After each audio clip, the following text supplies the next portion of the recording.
1913 இருந்து 2013 வரை மொத்தமாக இந்தியால வக்ஃப் போர்டு அவங்களுக்கு கீழ இருந்த சொத்து 18 லட்சம் ஏக்கர். 2013 இருந்து 2025 வரைக்கும் புதிதாக 21 லட்சம் ஏக்கர் ஆட் ஆயிருக்கு. அப்ப மொத்தமாக இன்னைக்கு இந்தியால வக்ஃப் போர்டு கீழ இருக்கக்கூடிய சொத்துக்கள் 39 லட்சம் ஏக்கர். இந்தியால அதிகப்படி அவங்க கையில தான் இருக்கு. இந்த அமெண்ட்மெண்ட் கொண்டு வர வரைக்கும் அரசாங்கத்தினுடைய சொத்தை செக்ஷன் 40 படி வக்ஃப் போர்டு அவங்க ப்ராப்பர்ட்டியா டிக்ளேர் பண்ண வேற தீர்வே இல்ல. இன்னைக்கு அதை மாத்தி இருக்கு. ஒரு அரசாங்கத்தினுடைய சொத்தை வக்ஃப் போர்டுன்னு சொல்றாங்கன்னா மாவட்ட ஆட்சியருக்கு மேல ஒரு அதிகாரியை மாநில அரசு நியமிக்கணும். அந்த அதிகாரி எல்லாம் பரிந்துரைச்சு பார்த்துட்டு மாவட்ட ஆட்சியருக்கு சொல்லுவாரு இது அரசாங்க சொத்தா வக்ஃப் சொத்தா. முதலா அரசாங்க சொத்து ஒரு நேர்மையான முறையில் காப்பாற்றப்பட்டிருக்கிறது. சொத்தினுடைய ஓனர் தான் சொல்ல முடியும் ஏன் சொத்தை நான் வக்ஃபா டிக்ளேர் பண்ணி நான் கொடுக்கறேன் நீங்க பாத்துக்க. அதாவது யாரையோ சொத்தை எல்லாம் அவங்க எடுக்க முடியாது. செக்ஷன் 108 முதல்ல செக்ஷன் 108 எப்படி இருந்துச்சுன்னா அந்த ட்ரிபியூனலுக்கு உச்சகட்சமான அதிகாரம். அந்த ட்ரிபியூனல் முடிவு பண்ணிருச்சுன்னா நீங்களும் நானும்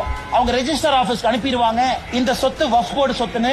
நீங்கள் நானும் தலைகீழா நின்று தண்ணி குடிச்சா கூட அந்த சொத்தை மாத்த முடியாது. இன்னைக்கு அதுக்கு ஒரு தீர்வு. அந்த இஸ்லாம் மதத்துக்குள்ள இருக்கக்கூடிய உட்பிரிவு ஷியா சுன்னி மட்டும் இன்னைக்கு வக்ஃப் போர்டுல இருந்தாங்க.